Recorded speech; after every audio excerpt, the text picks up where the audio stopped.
Nangangalabaw na naman si LeBron na siya na ang merong most points scored sa basketball history. Nalagpasan na niya si Oscar Smith ng Brazil.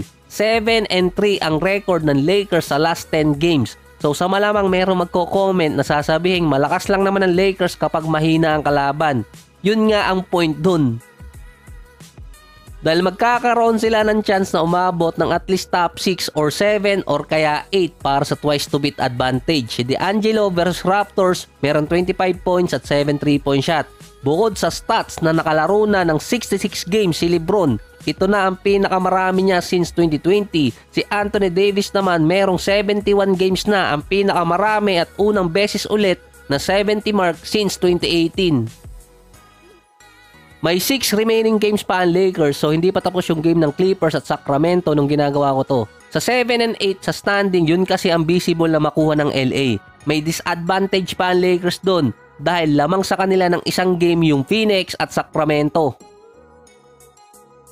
Sa 6 na remaining games ng Lakers, meron sila doon 2 winnable games. Back-to-back nga lang yung sa Wizards after ng Raptors. After nun, babalik ang Lakers sa home court nila. Back-to-back games din yun versus Minnesota at Cleveland. Base sa record naman, mataas ang winning rate ng Lakers sa kanilang home court. So kailangan nila makuha yun. Ang magic number doon para makasecure ng at least top 8 man lang yung Lakers ay 5-1 sa last 6 games. Ang Milwaukee Bucks naman, para nag-aantay pa sila. Natalo pa sila kontra dito sa Wizards. 35 points, 15 rebounds at 10 assists pa kay Giannis. Andun pa si Middleton na meron 24 points. Wala nga lang si Damian Lillard. Ito lang yung stats sa Bucks na medyo mag-iisip yung team nila. 1-6 ang Bucks kapag walang Damian Lillard. Nananalo naman ang Bucks kapag merong Dame at walang Giannis. Kung nakuha ng Bucks yung panalo versus Wizards, mag-iintay na lang sila ng either matalo yung Miami at Philadelphia, so secure na nila yun. Mag-iiba kasi ang landscape dun sa East, so magmumukhang dikdikan kasi yung laban, pero hindi. Ang Miami panalo sa Knicks, 34 points at 8 3-point shot kay Terry Rozier. Si Butler, 17 points, 5 rebounds at 6 assists. Noong mga nakarang season, si Butler kapag start ng March, tumataas ang average niya. Yun ang pinaka-point na nagtitake over talaga si Butler hanggang playoffs. Mula October hanggang February, si Butler nag-a-average ng 21 points, 5 rebounds at 4 assists per game. Nasa 50% sa field at 40% sa 3-point area.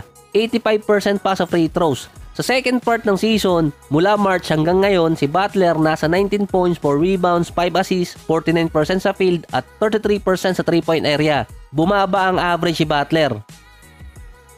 Hindi ito yung tulad ng dati na tumataas talaga yung average si Butler kapag yung mga ka-teammate niya merong injury. May 7 games pa ang Miami para makuha pa yung at least top 6. Ito yan, kapag yung Knicks bumagsak sa top 6 or nasa 7 or 8 sila, magkakatotoo yung sinabi ng mga fans nung trade deadline. Bakit nila kinuha yung player na may sumpa? So yan yung nababasa ko sa mga Reddit post dati. Meron kasing player na malas pa kay CP3 na nakuha nila nung deadline dito sa Knicks.